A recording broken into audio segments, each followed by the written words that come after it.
Good morning, folks. It's Monday. Monday. Welcome to the show. This is DJ Wonder Chrissy. This is Migrant Mayhem.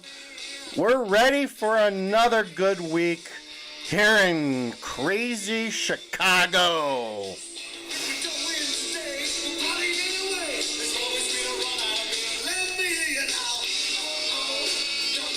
The party's gonna be starting in a few weeks. We're gonna be talking about St. Patrick's Day today.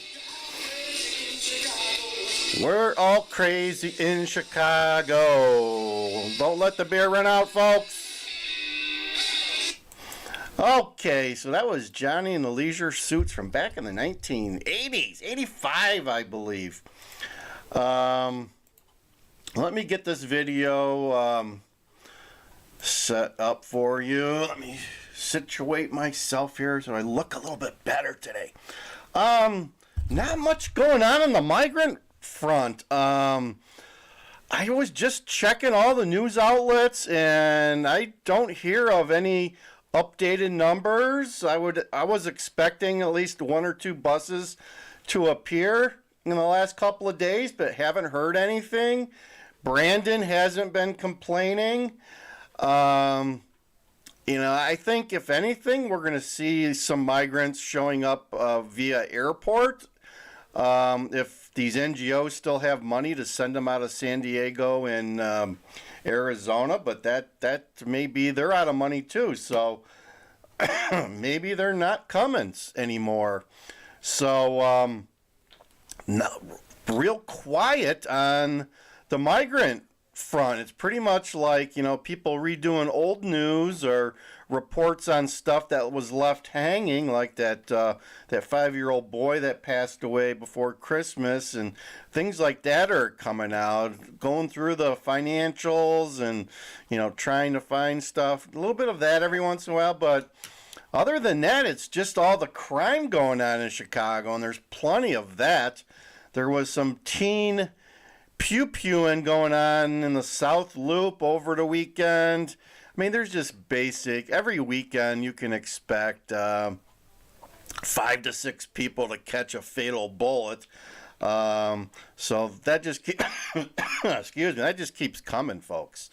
That just keeps coming, and the number will fluctuate as we get into summer. You might see 10 people catch something fatally. So today we're going to talk about what's coming soon.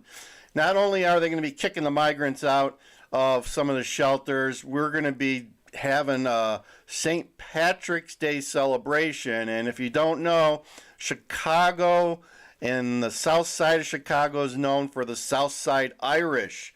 Down in the Beverly area, southwest side of Chicago, there's a high concentration of Irish. There's also some on the north side, so there's a lot of Irish in Chicago. And one of the traditions that they do is they have 2 parades. They have one downtown and one on the south side in Beverly. Sometimes on the same day, some days on different days. I don't know what it's going on this year, but I suspect maybe they're both going to be on Saturday. And they'll be dyeing the river green Saturday morning. So I wanted to show you a video of what it looks like, what the river looks like before and after they dye it. So you get an idea of what the Chicago River looks like. So let's play this video. And this is from last year, so you get an idea what it looks like. Now runs green the St. Patrick's Day parade back after a 2-year hiatus. And the crowds, well, they were ecstatic. Welcome to St. Patty's Day. Get your green out. St. Patrick's Day festivities. It has been completely crazy. It's a line out the door all the way to the alley. There you go. And then, just so you know, on St. Patrick's Day, everyone is Irish. Not just the Irish. Everyone is Irish on St. Patrick's Day in Chicago. So here you go. They're putting some food dye. It's some type of food dye that turns green, and they use the motors to kind of mix it up and get it going. The day began with the tradition. The Chicago River dyed green this morning.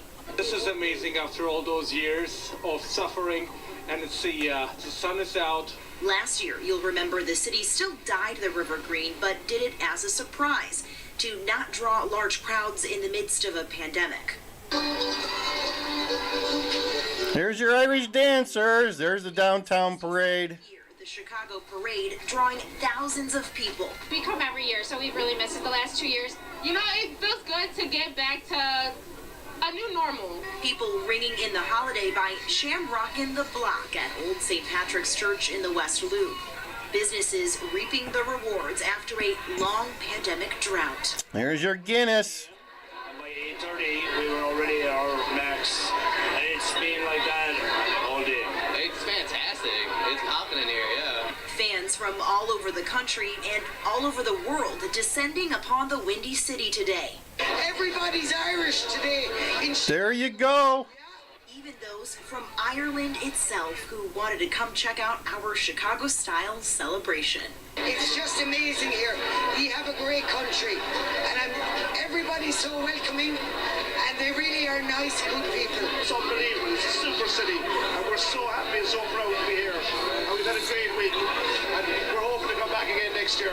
Now the green dye will stay in the river for just about 24 to 48 hours, so make sure you come down here and see it while you still can. Hey, if you like that video, be sure to subscribe. So there you go. There's a little look-see into what Chicago looks like. And yeah, and Mofo says green beer, green shamrocks, and green cards. Yeah, there are going to be a lot of green cards going on in Chicago this year, maybe some illegal ones. We caught some illegal ones a couple of months ago being distributed. But welcome to the show, folks, and get ready for Guinness. I told you guys there's a pub I go to locally. They're going to do a 2-day celebration. And last week I got another email from a different place we like to go to every once in a while too. They're having a week-long Irish celebration. So if you can't make it on Saturday and Sunday, you show up on Monday or Tuesday the week before, you can celebrate. St. Patrick's Day is a big thing in Chicago. It is a big thing, and you're gonna see the green beer flowing. You're gonna see the green like this flowing too. There's going to be a lot of money being spent in the pubs and restaurants of Chicago. And I think there's like some block parties that they have in Temps. If you noticed on that video, I think probably from last year, there was still snow on the ground. So usually the weather's not the greatest around St. Patrick's Day. It's still a little chilly.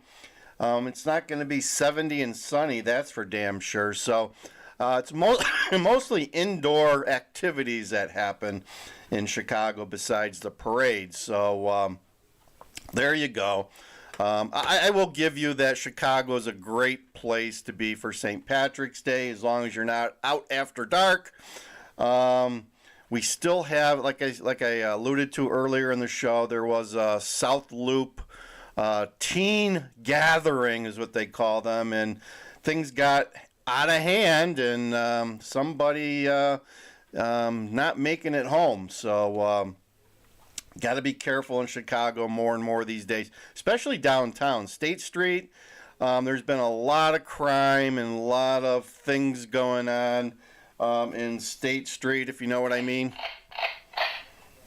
Yeah, something like that. Happening like State Street, the Loop, down in the touristy areas, and during the day, not even at night. At night, things get bad. You don't want to be anywhere at night. Even River North's not a nice place to be after dark. You want to be careful.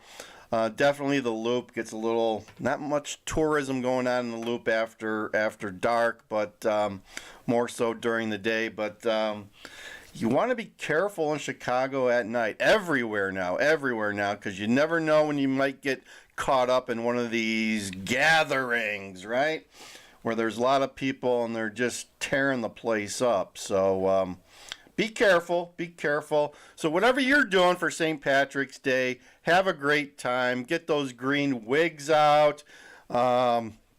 I just bought, probably be cooking it today, a corned beef. I'll be firing that up in the crock pot today. And love me some corned beef. Love me some corned beef. Love me some green beer. Love me some Guinness. Love me some Guinness. I don't drink Guinness that much, but I'll have, excuse me, a Guinness once or twice a year. And St. Patrick's Day is the day that I'll have me a Guinness.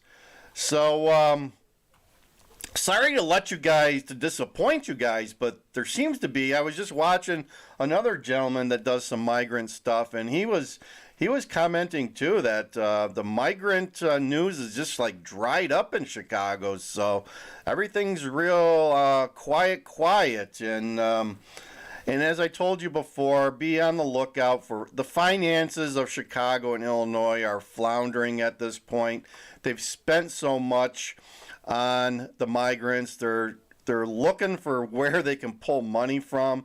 I did see an article that said that we have a big roads program. It was like $1 billion road program that was approved several years ago called Illinois Works or something like that. Well, anyway, I heard that the Republicans in Springfield are commenting that JB is looking to divert some of that money which was meant for roads, like $150 million that was approved and is scheduled to go into our roads and bridges, which are falling apart at an ever increasing rate. Diverting some of that to the CTA because they need money there, I guess, to do some work, and they don't have the money for whatever reason. No, I don't know where the money went, or they never had it. Who knows? But there's games starting to happen like that. And I told you too that our pensions in the state and the city of Illinois have woefully been neglected, and recently they've been starting back up to fund those like they should. They're behind the eight ball, and they got many years of funding it or overfunding it to catch up. But I would suspect that this year, when push comes to shove and you look at the final totals, that the state and the city won't be funding those pensions very aggressively, and they'll be using that money for other things, I.E. related to the migrants. So there you have it. That's the reality of the finances in Illinois. Everything's going up. The cost of living in Illinois continues to rise, folks. Food prices are not going down. They're pretty much staying the same. Not noticing any major increases, but it's just not going down. So inflation is here to stay.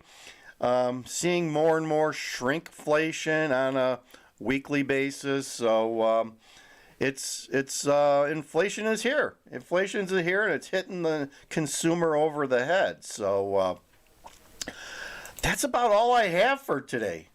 That is about all I have for today. I'm going to end for today.